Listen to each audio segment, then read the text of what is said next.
It's a very moving story about a future society where you just can't have children without getting a license from the government. Its circumstances have really changed. Technology has increased to an extent that most normal work is performed by robots. And in this society, we are confronted with the idea of programming a child robot so that he is able to love. Ready? This is a seed idea. I propose that we build a robot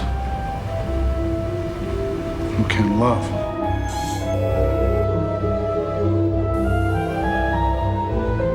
Mommy!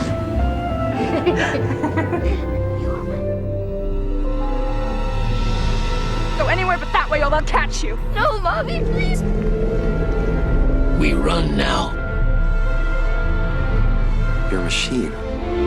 I'm a boy. My name is David.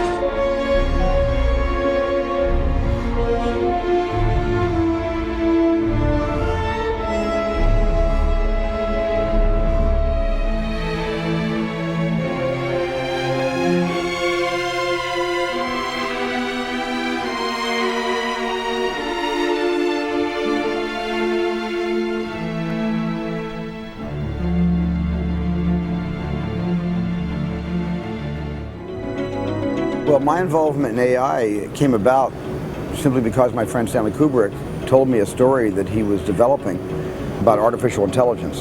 And it was a story that was very close to his heart. For the first time in the 18 years I knew Stanley, he was taking me sort of into his creative confidence on a project. He never brought me into his confidence on Full Metal Jacket or on The Shining, but for some reason on AI, he felt that I was a little simpatico to that subject. Stanley began talking to me about it in the mid-1980s. And in the mid-1990s, he actually called me again. We had talked many, many times during that those 10 years. And then one day he said, I think I have a great idea. I produce it, you direct it. And I kind of took me back.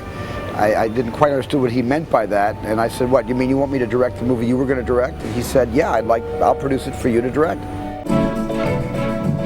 While Stanley was alive, he said this is actually a film that should be directed by Steven Spielberg. He appreciated Steven's different talent very, very much, and he saw all his films. Steven installed a fax machine in his closet at home, and he and Stanley faxed each other directly.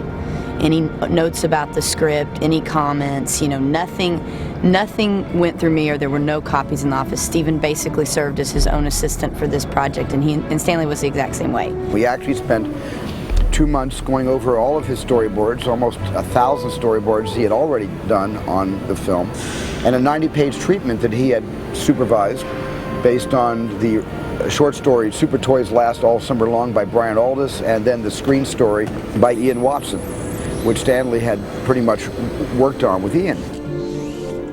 Tell me, what is love? It was a great opportunity, and I wouldn't have responded in the positive if I hadn't really thought it was one of the nicest stories I had ever heard. I mean, the story that Stanley told me was a beautiful, contemporary, albeit future fairy tale.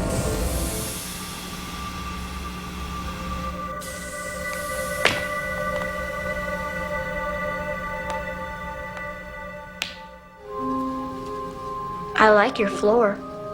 And I thought it had a gentle heart, and it was also had extreme kind of, elasticity about the project. It went from the domestic, the gentle, a mother and a son, and the relationship between mothers and sons, to suddenly an odyssey, an adventure that takes you into the darkness of an unspecified future time when robots and man are at the brink of civil war.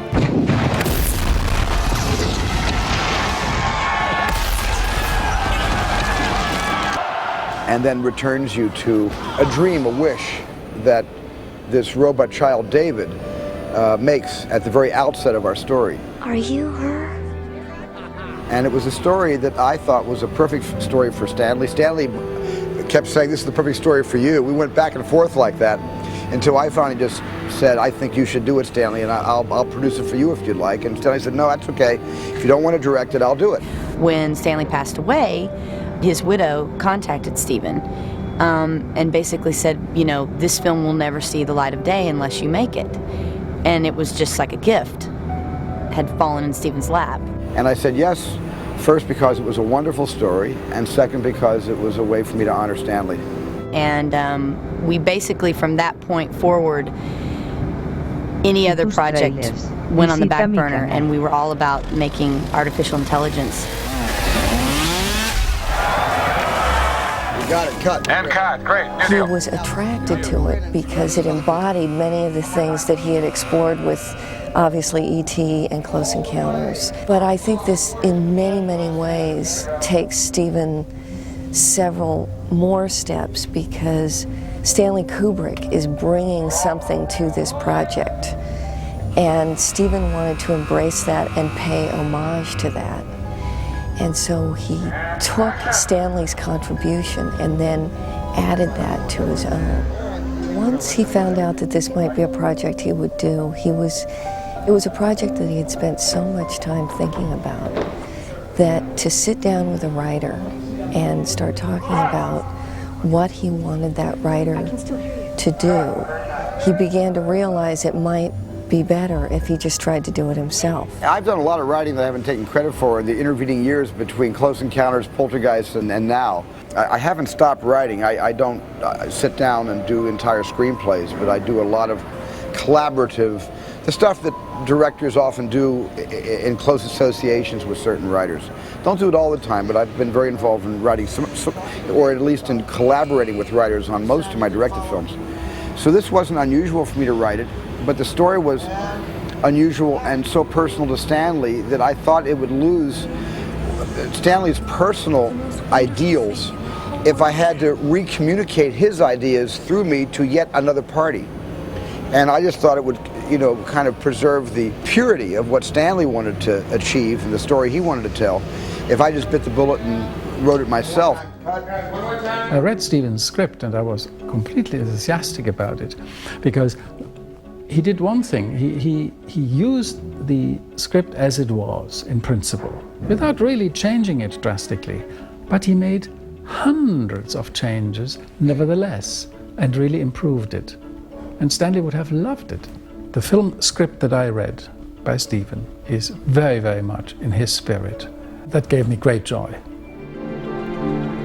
There were enormous challenges facing this project because this is a journey, and because it's a fairy tale, and because it takes place in the future. Nothing really exists, so everything had to be designed and fabricated and invented by Steven. And then the process of communicating that to all these different people in all these different departments is really what the challenge of producing is all about.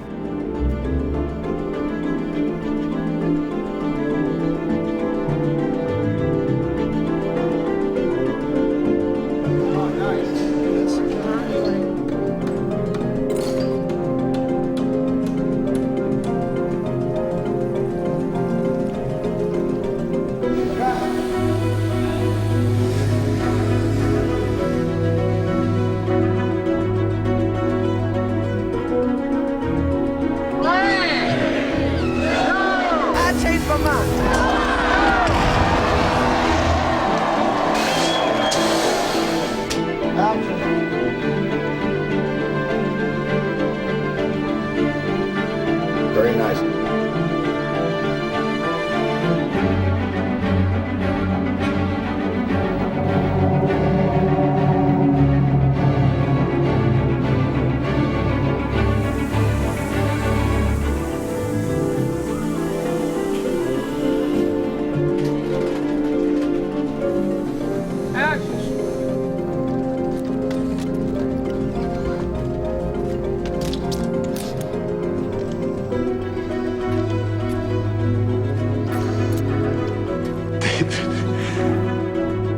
You found a fairy tale.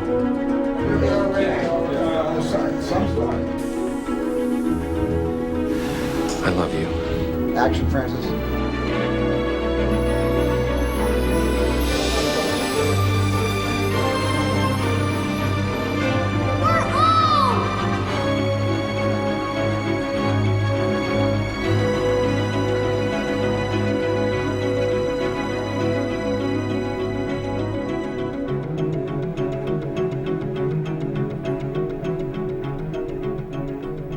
I sort of learned a long time ago to be careful about detailing what motivates me to tell a story as if it's some tremendous thought process that takes years to figure out first emotionally and internally, and then to be able to turn around and tell you the story that I worked so hard to figure out whether I wanted to tell it at all.